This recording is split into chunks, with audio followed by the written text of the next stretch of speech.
Hey, folks, and welcome back to Glenn and Adrian's Rock Talk. That's Adrian. And that's Glenn.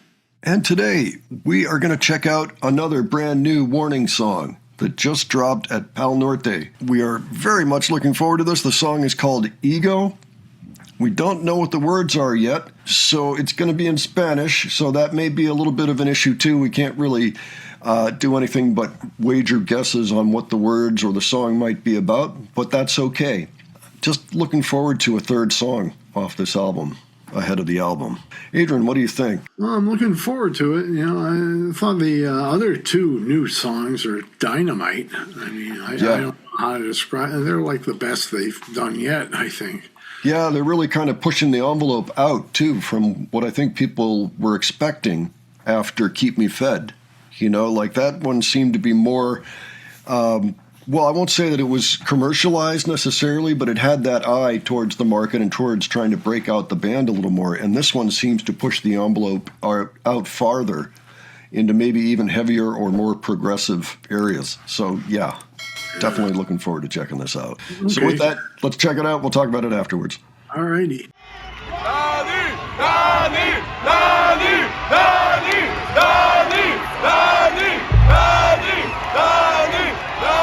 ¿Se escucha? ¿Ya se escucha? Gracias.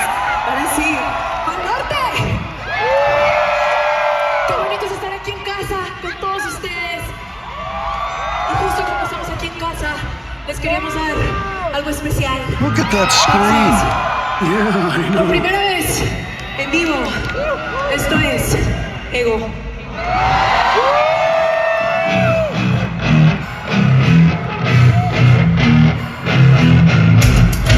No será la doce, es algo que nunca logras entender. No puedo cambiar lo que decides, ya lo intenté, ya me cansé. Piensas que me importa pero ni doy. A mí no me sobra tiempo como a ti. Es que aquí seguimos pero yo me fui a perder y todo.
Wow, a lot of things about that I want to talk about. But Adrian, why don't you give your impression first? My first reaction is, holy shreep. How cool is this? I love those riffs. Yeah. Song. I mean, that's heavy. Chunka, chunka. Yeah, it is. It is heavy. It's for sure heavy. At first, I was wondering if Danny was almost rapping. She's not. Those were actual notes. It was almost a little bit on the talk side, but not really. Like she was maintaining notes in that, it sounded like. And all three of them sounded good together. All three of them were singing on that. I couldn't tell if Allie actually got a little solo part or not, but I think maybe she did. And so that's worth paying attention to. Very heavy track and a little different. I would love to take the time to translate those things that we saw on the screen there. But yeah, essentially, with a song called Ego, there's pushback going on here. Let's just leave it at that. And P'al's asserting herself again. I love it. Good Lord, the visualization of that thing. I mean, the screen back there, the wraparound. First of all, that's the biggest screen I've ever seen that's continuous. You know, I mean, that right there, you know what that reminds me of, but I think it's even bigger, is the wall. When we saw Roger Waters put on the wall, where he actually built a wall brick by brick across an entire arena. You know? And that was cool, but this is a bigger spectacle than that, and it must be fun. That was pretty cool with the whole setup. The only problem, you didn't get to zoom in and like get any close-ups of the band, except on the Jumbotron, of course. But then if you got close up, you wouldn't be able to see the big setup that's out there. So it's kind of to have this vantage point, you can see the entire setup kind of. Sometimes.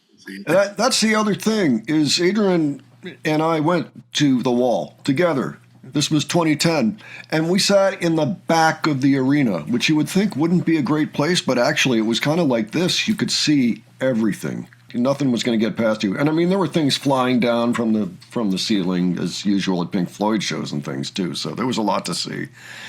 And it's kind of like that here. The images that we're seeing of the band here, do you remember in Chile, the Chile show where we noted the camera work was amazing and they were right up on the band members, you know? And so, you know, you could really see every last pore in their face and whatever else.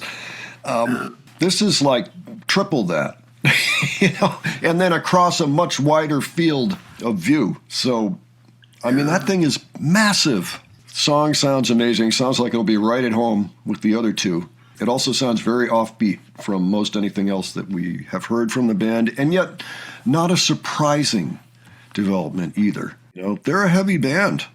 And they're getting heavier, it would seem. I find that by not understanding the lyrics, I can focus on the actual sound of the singer's voice as if it were like a lead instrument. I thought it just sounded great, you know, including the vocals. I didn't understand the vocals, but that doesn't matter. You know, they sounded good.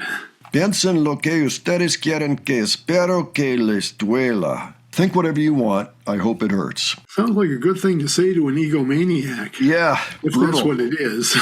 Oh yeah, I imagine. See what I was saying right there? I mean, it sounded like P'al.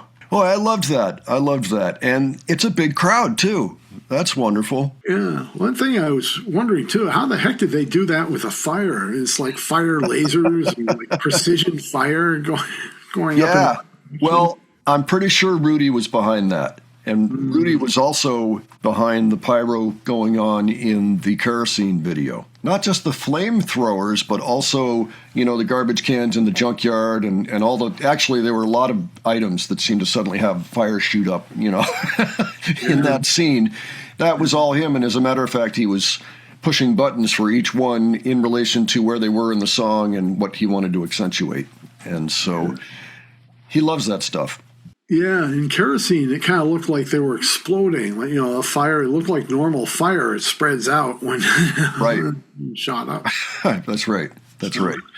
So that was all Rudy. I also understand, I have not confirmed this, but I understand the background graphics in this thing, in this show, were designed by the same people that did it for Auditorio Nacional. Oh. Yeah. Right. That was one thing that I just remembered as we're sitting here. So, yeah. So kudos there. Great job. Yeah, definitely. I cannot wait to hear it again. Hopefully it will show up in the sets as they open for Youngblood, and I imagine it will. The only thing I can say for sure, this one's a headbanger. Yeah. I'll have to, as soon as I can get like a copy that I can listen to whenever I want. I'll have to put on my headphones and listen to this again, much louder. It's just slow enough. I think you can still pogo to it, but you might have to try to get some height, when you're doing it. That's all. Yeah, I can't wait. That's a great one. That's got the right vibe and everything. I love it. Okay. I like this better than the other two. I don't know. I still like Ritual a lot, but this is awfully good. This is awfully good. It may be. We'll see. Maybe. They're all great songs. all their new material is dynamite. Yeah. So happy. I was hoping that was going to happen when they were going to take that long to write and record the album. I said, you know what? I bet this is going to be a great album. And it's looking that way. All right, folks. Why don't you let us know what you thought of this? If it's the first time you've heard it, give your thoughts on the song. If there are any other impressions that you had that you'd like to share below, by all means do so. Okay. If you have other suggestions for us, leave those below as well. And if you enjoyed this video, please give it a like. And if you enjoyed the presentation, please subscribe. All right. Thanks so much for joining us. We will catch you on the next one. Take care, folks. See you all later.